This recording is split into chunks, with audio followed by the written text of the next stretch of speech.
Avant d'incarner Chandler dans Friends, le jeune Matthew Perry a su se forger un début de carrière incroyable en troquant les terrains de tennis canadiens pour les studios de cinéma de Los Angeles et vivre ainsi son rêve américain. Matthew Perry est né à Williamstown, Massachusetts, mais il a passé la plus grande partie de son enfance au Canada, parce que ses parents s'étaient séparés quand il avait seulement 1 an. Et il a vécu au Canada, à Ottawa, où sa maman était journaliste, elle a même présenté le JT, et elle était un temps attachée de presse de Pierre Trudeau, qui était donc ministre du Canada. Matthew Perry, au départ, il est passionné de tennis, et comme il fait toujours tout avec excès, il s'entraîne jusqu'à 10 heures par jour, et il devient l'un des meilleurs champions juniors de tennis du Canada. Il était assez talentueux comme joueur de tennis junior et il était classé au niveau national. Il s'est très bien débrouillé et c'était son rêve professionnel. Les choses ont donc changé au milieu de l'adolescence. Mais Matthew Perry a décidé d'aller en direct avec son père à l'âge de 15 ans à Los Angeles. Son père était un acteur de publicité bien connu. Il s'appelait John Perry et c'était quelqu'un qui était connu comme le gars de Old Spice. Et le Old Spice Man était une publicité très célèbre sur le déodorant et c'était un beau gars, un gars robuste. Et je pense que Matthew admirait vraiment son père. Un peu de Old Spice est très gratifiant. Old Spice, c'est le parfum propre, frais et masculin que tant de femmes aiment. On l'a notamment vu dans La Petite Maison à la Prairie, dans Magnum. Et il a été aussi le père de Joshua, qui était le petit ami de Jennifer Aniston, donc de Rachel, du personnage de Rachel dans Friends. Vous ressemblez à votre père. Eh bien, vous savez, j'aime à le penser, parce que c'était le gars d'Old Spice. Je pense que Matthew Perry a vraiment admiré son père, John Perry. Son père était beau et robuste, et vous savez, être le gars d'Old Spice, c'était... Vous savez, à l'époque, c'était vraiment quelque chose. Et je pense qu'il a toujours eu l'impression de ne pas être à la hauteur de son père.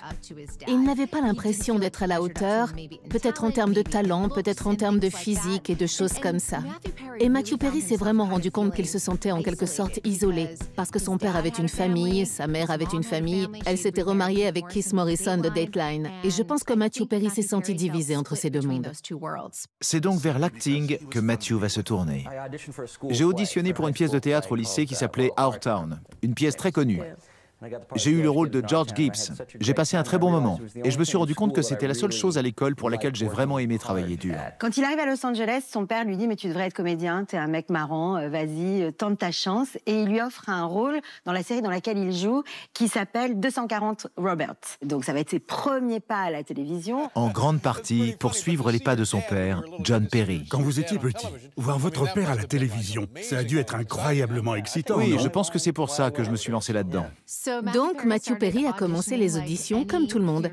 Bien sûr, il était très talentueux et il était très drôle dès le départ. En fait, j'ai travaillé sur 2 sitcoms dans lesquels jouait Matthew Perry avant de travailler sur Friends. D'abord, une série qui s'appelait Sydney.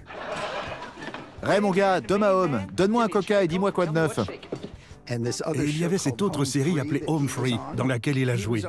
Il était toujours un rayon de soleil comique dans ces 2 émissions. Et quand il jouait un flic frère de la star de la série Vanessa Bailey, il illuminait chaque scène où il apparaissait. Yo, Joey Vanilli. Ma sœur est ici? Bref, on s'en fiche. Quoi de neuf, Docteur était une sitcom des années 80 avec Alan Thicke et Kirk Cameron. Et c'était l'histoire d'une famille en banlieue et ils essayaient juste de... Vous savez, c'était la famille américaine par excellence, honnêtement. Mais à certains moments, ils se battaient contre certaines choses. Par exemple, l'un des enfants qui buvait. Et ils en tiraient une leçon au final. Et c'est là que Matthew Perry est entré en jeu. Il jouait le petit ami de Tracy Gold qui commet un accident de voiture en état d'ébriété. Qu'est-ce qui s'est passé la nuit dernière? Eh bien, ce gros arbre s'est précipité devant moi et je vais être accusé de conduite en état d'ivresse. Je ne comprends pas, je veux dire, ce n'est pas comme si nous avions bu beaucoup. Je sais, il y a eu beaucoup de fois où j'ai bu bien plus que ça et il s'est rien passé. Triste et un peu effrayant comme scénario, mais c'était l'un des moments d'apprentissage dans une sitcom. C'était souvent des arcs de 3 épisodes, et c'était des choses auxquelles les adolescents accrochaient vraiment. Il est donc devenu célèbre, mais pas une énorme célébrité, comme il l'a été pour Friends, mais il était connu en tant qu'adolescent. Qui t'a dit que j'allais tuer mon père? Bah quoi, c'est dans le script? Mais ce n'est qu'un film, Brandon. Et même si je le tuais, je serais toujours terminable. Et bien sûr, Matthew Perry a eu un moment emblématique dans la série Beverly Hills qui, au début des années 1990, était la série pour ados à regarder. Luke Perry, Shannon Doherty, Jenny Garth, Tony Spelling, n'importe qui ayant obtenu un rôle sur ce show était garanti de faire le buzz et parler de lui. Et c'est exactement ce qu'a fait Matthew Perry. Et avec cette scène iconique de Beverly Hills, Matthew dévoile un autre visage. Mais qu'est-ce que tu fais? Ce que j'aurais dû faire depuis longtemps. Matthew Perry était aussi dans Charles s'en charge, qui était une autre de ces sitcoms américaines. Elle mettait en scène Scott Baio, qui à l'époque était déjà connu pour Happy Days, et il était pour ainsi dire la nounou. Le héros avait à sa charge 3 enfants dans une maison. Et être capable d'être une co-star dans une de ces séries télé emblématiques dont les gens se souviennent et qui ont vraiment fait partie de la génération X, c'est probablement ce qui a créé une très belle trajectoire pour lui lorsqu'il a commencé à travailler sur Friends. Matthew avait donc fait carrière dans la sitcom. Omniprésente dans les années 80-90, ces séries bien pensantes racontaient les tribulations d'une famille. Mais l'arrivée de la première série sur HBO va tout changer. Donc l'équipe qui a créé Friends, Kevin Bright, Martha Kaufman et David Crane, ils ont tous travaillé ensemble sur Dream On, une série qui a débuté en 1990. Et pour eux, je pense, travailler ensemble pendant plus de 6 ans les a vraiment aidés à forger une amitié, une relation de travail. Et ça a pavé la voie pour Friends. Dream On a été fantastique. C'était une expérience formidable. C'était amusant. C'était notre première expérience. Nous avons beaucoup appris.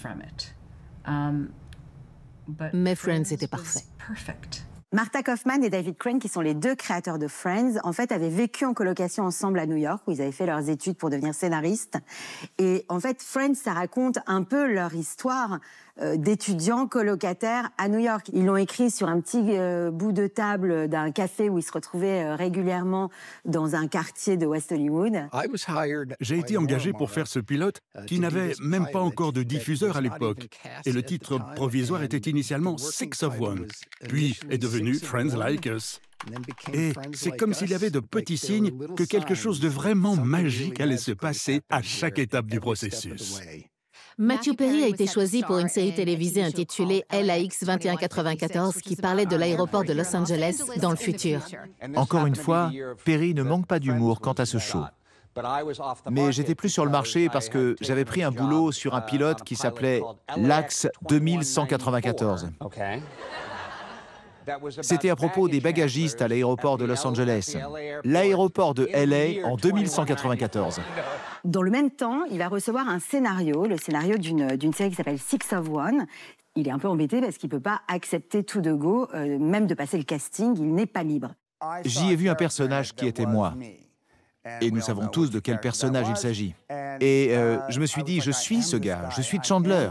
Il faut que vous me fassiez passer une audition parce que je vais l'avoir. Parce qu'il parle exactement comme moi. Et ils ont dit, on ne peut pas vous prendre, parce que vous êtes lié à la sitcom du bagagiste de l'espace. Si cette émission devait être diffusée comme une série, il n'allait pas pouvoir faire Friends. Les gens de chez Friends voulaient vraiment qu'il vienne. Il y avait quelque chose chez Matthew Perry, son timing comique. Ils ont tout de suite su que Chandler allait être ce personnage qui a vraiment marqué les esprits. C'est donc une libération pour le futur Chandler. Je devenais fou. Et puis finalement, quelqu'un à la Fox à l'époque a dit « Nous avons vu ce machin, c'est la pire chose que nous ayons jamais vue de notre vie. » Il est disponible, vous pouvez l'engager pour votre petite émission intitulée Friends Like Us. À la dernière minute, LAX 2194 n'a pas été repris pour la rentrée. C'est alors qu'il s'est tourné vers Friends et a pu jouer le rôle de Chandler Bing.